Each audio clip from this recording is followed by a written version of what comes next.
दोस्तों आज के इस वीडियो में हम सीखने वाले हैं कि स्टॉप लॉस हंटिंग जो है वो क्या होती है, स्टॉप लॉस हंटिंग जो है वो कैसे करते हैं, स्टॉप लॉस हंटिंग कौन करता है और वो क्यों करता है, और हम लोग जो है वो स्टॉप लॉस हंटिंग से कैसे बच सकते हैं। सबसे पहले हम लोग सीखते हैं कि स्टॉप लॉस हंटिंग दोस्तों होती क्या है। दोस्तों देखिए, जब कोई स्टॉक आपका स्टॉप लॉस काट करके उसी दिशा में जाता है जिस डायरेक्शन की आपने ट्रेड ले रखी होती है, अगर आप इसे लक कहते हैं तो दोस्तों ये लक नहीं है, इसे हम जो है वो स्टॉप लॉस हंटिंग बोलते हैं। अगर आपने वहां पर स्टॉप लॉस लगाया है तो कोई है मार्केट के अंदर जो देख रहा है कि आपका स्टॉप लॉस कहां पर है और वो चाहता है कि आपका स्टॉप लॉस वहां पर कटे, तो बस उसे ही हम लोग जो है वो स्टॉप लॉस हंटिंग बोलते हैं। अब दोस्तों आइए हम जानते हैं स्टॉप लॉस हंटिंग जो है वो कौन करता है। दोस्तों स्टॉप लॉस हंटिंग जो है वो करते हैं इंस्टीट्यूशनल ट्रेडर्स, बड़े बड़े जो इंस्टीट्यूशनल ट्रेडर्स होते हैं या फिर जो मार्केट में ऑपरेटर्स होते हैं, जो मार्केट को ऑपरेट करने की कोशिश करते हैं, वही लोग जो है वो स्टॉप लॉस हंटिंग करते हैं। दोस्तों बैंक निफ्टी के अंदर एक रियल चार्ट के साथ समझते हैं कि स्टॉप लॉस हंटिंग जो है वो रियल मार्केट के अंदर कैसे होती है। दोस्तों मैंने अभी आपके सामने बैंक निफ्टी का 29 फरवरी का चार्ट खोल करके रख दिया है।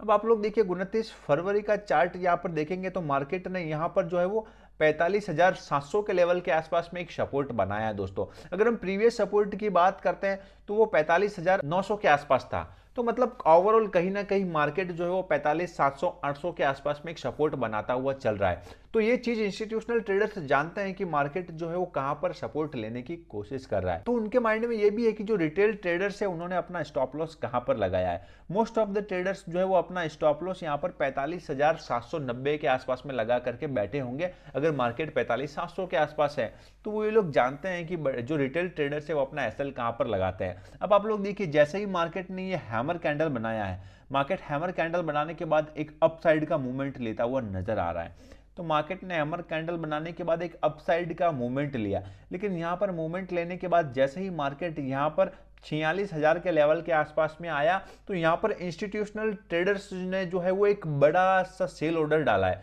जैसे ही सेल ऑर्डर डाला और आप लोग देखिए मार्केट में दो बड़ी सी रेड कैंडल आई, मार्केट में दो रेड कैंडल आई और 45,790 के और नीचे आकर के सारे ही बड़े जो रिटेल ट्रेडर्स है उनके स्टॉप लॉस काट दिए। वो लोग ऐसा क्यों करते हैं? क्योंकि मार्केट में वॉलेटिलिटी चाहते हैं, वो चाहते हैं कि मार्केट में वॉलेटिलिटी लाने के लिए उन्होंने देखिए एक बड़ा सा सेल ऑर्डर डाला और मार्केट एकदम से सारे रिटेल ट्रेडर्स के स्टॉप लॉस काट दिया। और आप लोग देखिए यहाँ पर सारे रिटेल ट्रेडर्स के स्टॉप लॉस काटने के बाद मार्केट वापस आपकी ही डायरेक्शन में जाता हुआ नजर आ रहा है। दोस्तों तो बस बेसिकली यही होता है स्टॉप लॉस हंटिंग। दोस्तों अब आइए बात करते हैं कि वो लोग ऐसा क्यों करते हैं। दोस्तों देखिए, इसके तीन कारण हो सकते हैं। एक तो वो चाहते हैं कि मार्केट के अंदर लिक्विडिटी हो, क्योंकि अगर आप अपना एक ऑर्डर पंच करते हैं तो वो फट से हो जाता है, लेकिन वो एक बड़ी मात्रा में बड़ी क्वांटिटी में ऑर्डर को डालते हैं तो वहां पर लिक्विडिटी चाहिए। अगर वो सेल का ऑर्डर डाल रहे हैं तो वहां पर बायर्स चाहिए, तो मतलब वो चाहते हैं कि मार्केट में लिक्विडिटी हो ताकि उनकी एंट्री इजी हो जाए। तो इसीलिए वो जो लिक्विडिटी को क्रिएट करने के लिए मार्केट में ऐसा स्टॉप लॉस हंटिंग करते हैं। दोस्तों अब दोस्तों बात करते हैं कि हम स्टॉप लॉस हंटिंग से जो है वो कैसे बच सकते हैं।